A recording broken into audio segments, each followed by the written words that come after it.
Scooby-Doo and the gang are back, but they want to make sure everyone knows they're millennials now. Ruh-roh.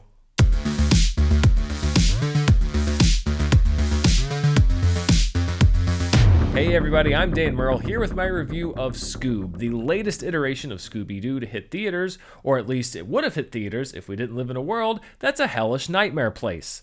As it stands, Scoob is available exclusively to watch at home on Vudu and iTunes and all of the different movie services, and that's how I ended up watching it tonight. Scoob is going after a new audience, but as far as I'm concerned, it's already breaking new ground, because if you would have asked me just a few months ago if I was going to spend an early summer evening sitting in front of iTunes, refreshing to see if the latest iteration of the Talking Dog movie with his stoner friend was available for me to watch and review, I would have said you're crazy. But then again, this was the 14th craziest thing that I've said or seen or done today, so I guess this is the new normal. Well, in this version, we see Shaggy and Scooby finding each other as they come of age in the early 21st century, which means that this gang of mystery solvers will never cross paths with people like Phyllis Diller or Mama Cass or even Sonny and Cher. What a bummer, but hey, the Harlem Globetrotters are still out there somewhere. We do see a little bit of Shaggy and Scooby getting to meet each other, and the marketing has really heavily leaned into this stuff with them as kids, but if that's what you're going into the movie hoping to see a lot of, you're going to be pretty disappointed because that stuff lasts for about 12 minutes. We see Scooby and Shaggy's first meeting, which is kind of a meet cute on the beach. You've seen probably some of it in the trailers, and then we meet the gang a little bit more. We get to see Velma dressed up as Ruth Bader Ginsburg for Halloween as a kid, which is a very Velma thing to do, and then we flash forward to the gang the way that most people know them and get a brief glimpse of them doing Scooby-Doo stuff before we are whisked off to the wonderful world of universe building. Not much screen time goes by before we see Blue Falcon swoop in and take Shaggy and Scooby off on their own adventure, which keeps them separated from the rest of the gang for a big chunk of the movie. One of the ironies about this movie when you're talking about Scooby-Doo is the concept of Scooby-Doo is generally very simple, or at least it has been traditionally. You got this group of mystery solvers and a dog. They go into a haunted house. There's a ghost. They run around for a while, and then at the end, it's the amusement park owner or somebody. They take off the mask, you roll the credits, and you go on to the next thing. And of course, you can't do that over and over again for the movie, but it is hilarious how that simple concept is completely abandoned and turns into a very complex interconnected web. It's a web that involves the old villain Dick Dastardly and Alexander the Great and portals to another world and a skybeam, of course. Maybe Warner Brothers just thought that the old way of doing things wasn't big enough or good enough for a young audience these days, but their desperation to connect to a young audience is also one of the things that sinks this movie. Blue Falcon dabs within 30 seconds of his introduction in the film. Dick Dastardly snarls about muling millennials. Velma drops the phrase toxic masculinity just randomly in the middle of a commotion involving Fred and the Blue Falcon.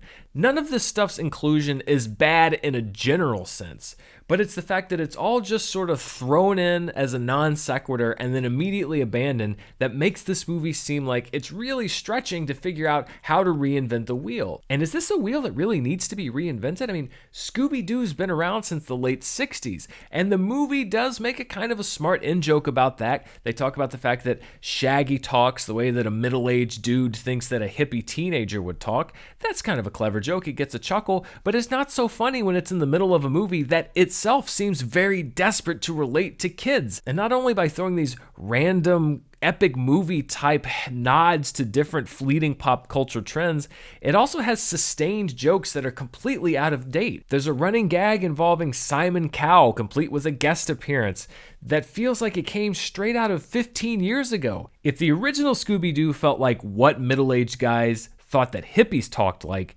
this movie feels like what middle-aged guys think that kids are into. Both of them don't really connect so well.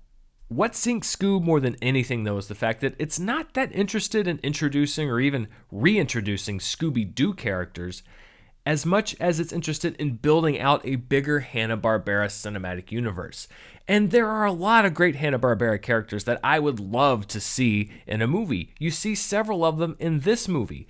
But this movie, Scoob, ostensibly is supposed to be about Scooby-Doo and this gang. And I like what I saw of them when you get to see their dynamic, but this movie keeps them apart so much and jams so many other things into the film that by the end you just get this kind of scattershot, manically assembled mess that is far more concerned with planning 8 movies ahead than it is with concerning itself with these specific characters. And I know what you're thinking. Wait a minute.